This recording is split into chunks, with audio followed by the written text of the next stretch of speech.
Hey, what's going on everyone? My name is Donovan, and in today's video I want to go ahead and compare up two budget-friendly watches from Amazfit. In my left hand I have the Amazfit Bip S, and in my right hand I have the Amazfit GTS. Like I mentioned, both are very budget-friendly, and in today's video I want to go ahead and help you make the decision if you're trying to decide between one of these two watches, which one might be the right watch for you.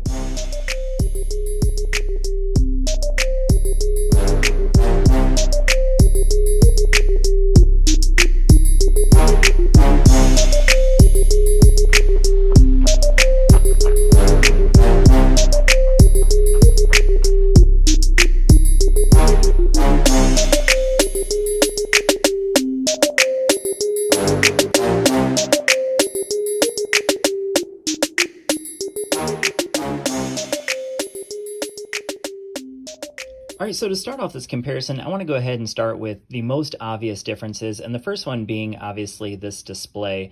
So the Amazfit GTS has a 1.65-inch AMOLED display, so it's pretty comparable to something like an Apple Watch here. So I'll do some comparisons with the Apple Watch here in a little bit as well. But you can see that this one has a nice bright display. It is very visible in bright sunlight, so I'll go ahead and go in here. Right now it's on auto brightness, so I'll go ahead and turn that off, and you can see the brightness can go up quite high, and we'll put it next to the Apple Watch now, so you can see that it is quite bright, very easy to see. Now obviously it's kind of small here, but that's just the watch face that I currently have on the watch.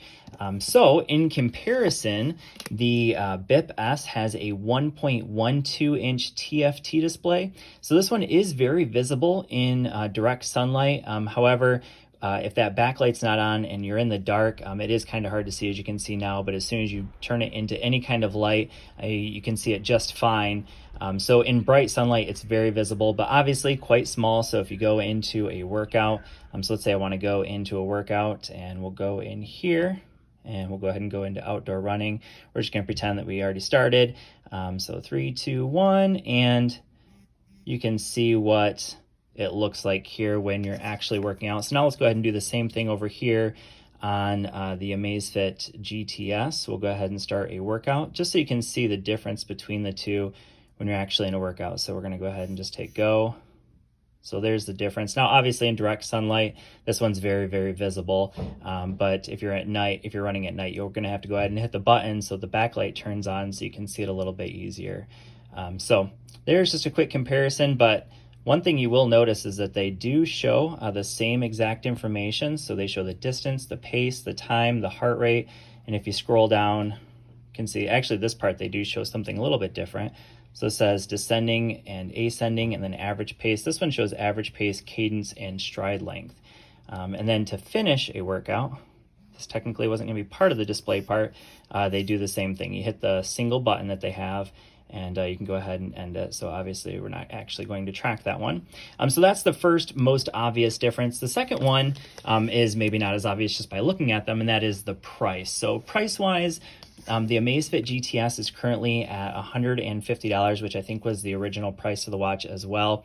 So very budget friendly. However, the Amazfit Bip S comes in at an even much more budget friendly price of around $80. Now, in the United States, it's not technically available. You can get it on websites like eBay. Soon it will be available on Amazon, so I'll leave a link down in the description for both of these watches.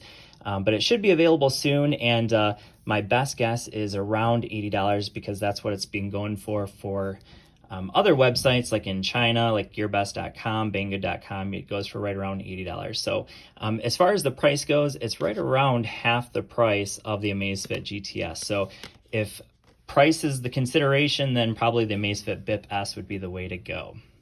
All right, so now let's go ahead and talk about the third major difference between these two watches, and that is the battery life. So there's no question here that the Amazfit Bip S is of the two by far the winner when it comes to battery life. So the Amazfit Bip S gets up to 40 days of battery life, which is pretty incredible considering how small and thin and light this watch is. Now that's with very, very light usage. If you're using it heavy like I am, so I'm using it with the maximum amount of heart rate. So it's checking it every minute for me, and then also during a workout, of course. I've been using the GPS like crazy on 10, 11, 20-mile runs, and I'm still getting about a week of usage out of the watch. So that's with very, very heavy usage. You can still get about a full week of battery life. So 40 days with very light usage, 7 days with very heavy usage. Here on the Amazfit GTS, it's another story. I, again, have been using this at its max pretty much. So I had it up to 100%, I think a day ago. I think it was about a day ago that I charged it up. I've gone on 2 runs with it. So one run was like 11 miles. Today's run was like 12 miles. And you can see still at 64%. So they say up to 14 days of battery life. Again, I've been maxing this thing out in terms of GPS use. I've also been using always on display. And you can still see I'm at 64%, but about 3 days of battery life with very heavy usage. So clearly a pretty big difference in terms of battery life, and most of that is because of the displays that we have on these 2 watches. All right, so now let's go ahead and talk about the 4th difference, and this one is probably slightly less obvious between these 2 watches, and that is the activity tracking. So as far as activity tracking, both of these watches have built-in GPS. They both have heart rate monitors, and I found both of them to be extremely accurate. So I made a separate video where I compare this watch to activities that I tracked with my Apple Watch. So in this one, I want to go ahead and show you an activity I did today. So this is the activity I ran today, so 12.06 miles. So now let's go ahead and show you what that looks like over here on the GTS here. So we're going to go ahead and scroll down, and we'll go into activities. So here is today's run, so exact same run, and we'll scroll down. So first thing you'll notice is that it's only 1/100th of a mile at 12 miles. That's pretty impressive. Heart rate, you'll see, is exactly the same. I found the same thing with the Amazfit Bip S. So both of them are very accurate when it comes to tracking a run workout. Now, I already showed you what the workouts look like. So they're a little bit limited in terms of what you can show while you're working out. So it's not customizable either. So that's definitely a limitation of these 2 watches. You can't customize what you're able to see during a workout.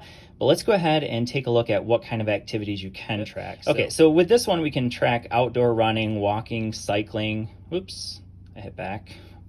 I don't know what I'm doing here. Okay, let's try that again. All right, so let's go back into workouts. So outdoor running, walking, outdoor cycling, treadmill, indoor cycling.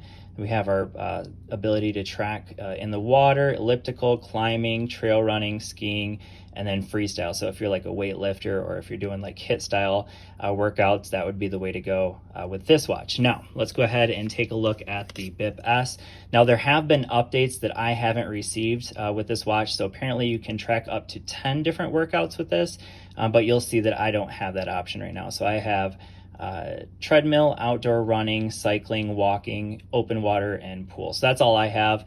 And then you can see there's no other ones that are available. So my understanding is that with the update, there are 10 workouts, where over here you get 12 workouts. So if you are someone who lifts weights or maybe does like HIIT style workouts, you definitely aren't going to be able to track those on this as of right now. With the update, you may be able to, that I don't have.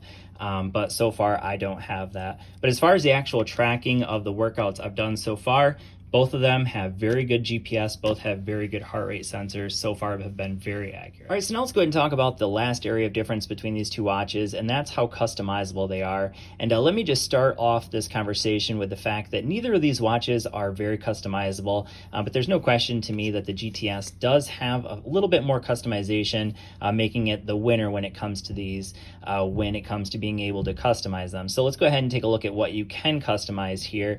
So I'm going to go ahead and hold down on the watch face, and you can see I can go through. Now, there are a lot more watch faces available here for the GTS than there are for the Bip S. And what you'll see is that down here, I can customize a whole bunch of different things on this watch face. So if I come down here, hit this little edit button, you can see anything that has a circle around it, I can actually customize. So if I want to change any of those, I can change it to whatever I want. So I can change that to the weather. I can change this up to steps, whatever you want in those, you can change should you want to change them. So if you want to change it again, you just hold down and slide over. So this is the watch face I like because it has everything that I want right there on it. So now let's go ahead and take a look at the Bip S. And again, less customizable. So let's go ahead and hold down, same thing. So you can see I can scroll through. Now notice that down here it's grayed out. That means I can't customize anything on that watch face. Now here I can. So I'll go ahead and hit that. So we'll go ahead and customize it. And you can see I can change this and this. So there's only two things I can change on this watch face. And part of that is because it's a smaller watch. So there's less to be able to customize because you have a smaller watch face. But overall, there's definitely less that you're able to customize here on the Bip S. So if you want the ability to be able to do some customizations, for sure the GTS has a little bit more. Like I said, it's still not super customizable, but what you get is definitely a little bit better on the GTS. Now, as far as what they have in similar, both are water resistant up to 10 meters or 5 atmospheres water resistance. Both have very good battery life. Of course, you can track your workouts without taking your phone with you because they both have built-in GPS and that heart rate sensor. Both are very light in terms of like the size. They're very similar in size. Both use 20 millimeter bands here. Both are very comfortable to wear, just a single button on both of them as well. So overall, a lot of similarities here, but ultimately it comes down to, do you want the longer battery life? Do you want that larger, more beautiful display, I'll say, here on the GTS? And ultimately, both are a fantastic deal. So check them out again in the links below. Thanks for watching. I hope this video has been helpful for you, and I will see you all in the next one. Peace.